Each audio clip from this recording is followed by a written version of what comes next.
जय श्री राम मित्रों, आज इस वीडियो में आप जानेंगे आमलकी एकादशी के बारे में।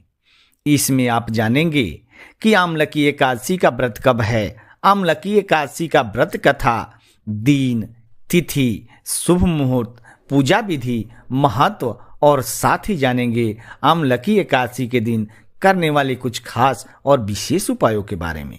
मित्रों, हिंदू धर्म में अन्य एकादशियों की तरह आमलकी एकादशी की अत्यंत महिमा है। फाल्गुन माह के शुक्ल पक्ष में जो पुष्य नक्षत्र में एकादशी आती है उसे आमलकी एकादशी कहते हैं। आमलकी एकादशी का व्रत अत्यंत श्रेष्ठ है। आमलकी का मतलब है आंवला।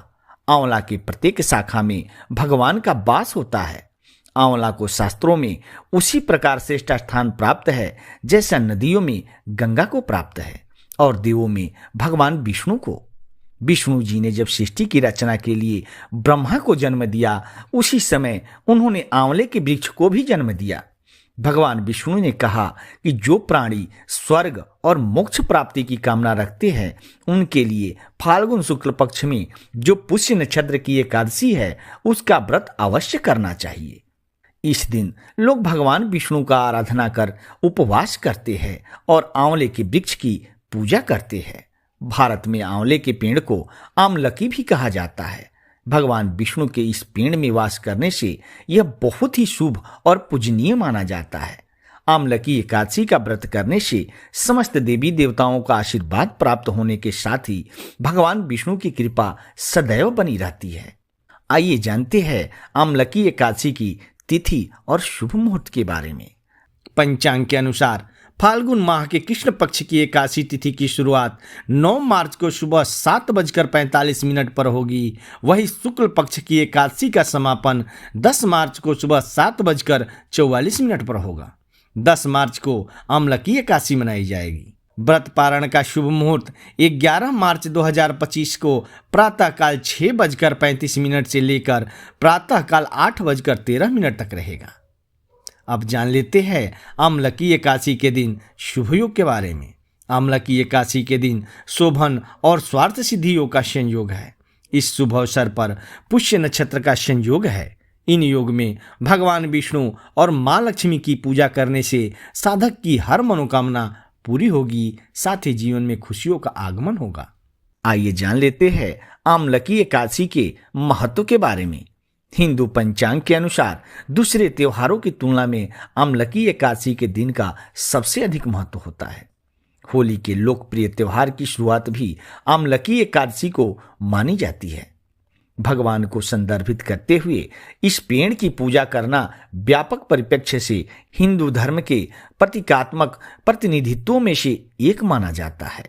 इस दिन जो भी इच्छा मन में लेकर उपवास करते हैं उनकी समस्त मनोकामनाएं पूर्ण होती है। हिंदू मान्यता के अनुसार देवी लक्ष्मी को धन की देवी माना जाता है। आमलकी एकादशी के दिन व्रत करने से देवी लक्ष्मी उनकी हर मनोकामनाएं पूर्ण करती है। इसके अलावा यह माना जाता है कि भगवान कृष्ण, जो भगवान विष्णु का अवतार थे, अपनी प्रेमिका राधा के साथ आंवले के पेड़ के पास मिलने जाया करते थे। इस वजह से इस दिन का महत्व और बढ़ जाती है। जो भी आंवला के पेड़ से प्रार्थना कर रहे होते हैं उन लोगों के मन की हर मुरादा पूरी हो जाती है। आइए जान लेते हैं आमलकी एकादशी से जुड़ी कुछ कथाएं के बारे में। हिंदू मान्यता के अनुसार आमलकी एकादशी से जुड़ी कथा काफी प्रचलित है। एक बार मंधाता ने महर्षि वशिष्ठ जी से ऐसे व्रत की कथा सुनने का आग्रह किया जिससे उन्हें मोक्ष की प्राप्ति हो। तब महर्षि वशिष्ठ ने उन्हें आमलकी एकादशी की कहानी सुनाते हुए कहा कि एक वैदिश नाम का नगर था जिसमें ब्राह्मण, क्षत्रिय, वैश्य और शूद्र चारों वर्ण आनंद सहित रहते थे। उस नगर में सदैव वेद ध्वनि गुजा करती थी तथा पापी, दुराचारी, नास्तिक उस नगर में कोई नहीं था। उस नगर में चैतरथ नाम का चंद्रवंशी राजा राज्य करता था। वह अत्यंत विद्वान था, धर्मी था। उस नगर में कोई भी व्यक्ति दरिद्र व कंजूस नहीं था। सभी नगरवासी विष्णु भक्त थे और अबला, वृद्ध, स्त्री पुरुष एकादशी का व्रत किया करते थे। एक समय फाल्गुन मास के शुक्ल पक्ष की आमलकी एकादशी आई। उस दिन राजा प्रजा तथा बाल वृद्ध सब ने हर्षपूर्वक व्रत किया। राजा अपनी प्रजा के साथ मंदिर में जाकर पूर्ण कुंभ स्थापित करके धूप, दीप, नैवेद्य, पंचरत्न आदि से आंवले का पूजन करने लगे और स्तुति करने लगे। तभी वहां एक भूखा शिकारी आ गया और उसने भी बैठकर मन से कथा सुनी, जिससे कुछ दिन बाद उसकी मृत्यु हो गई। मृत्यु के बाद उसने एक राजा के यहाँ जन्म लिया और अन्न, धन, बल, साहस से परिपूर्ण रहा। एक बार जब वो थककर जंगल में ही विश्राम करने लगा तो जिन लोगों को उसने मारा था उनके संबंधी उसे मारने आए। तभी वहां देवी प्रकट हुई और देवी ने उन लोगों का सर्वनाश कर दिया। जब उस राजा की आंख खुली तो उसने पूछा कि मेरी मदद किसने की? तब आकाशवाणी हुई कि यह तुम्हारे आमलकी एकादशी करने का फल है। तुम्हारी रक्षा स्वयं भगवान विष्णु ने की है। तभी से इस व्रत को किया जाने लगा। इस व्रत के करने से समस्त पाप नष्ट हो जाते हैं। इस व्रत का फल 1000 गोदान के फल के बराबर होता है। आमलकी एकादशी के व्रत की पूजन विधि। आमलकी एकादशी का व्रत अपने आप में बहुत फलदायी होता है।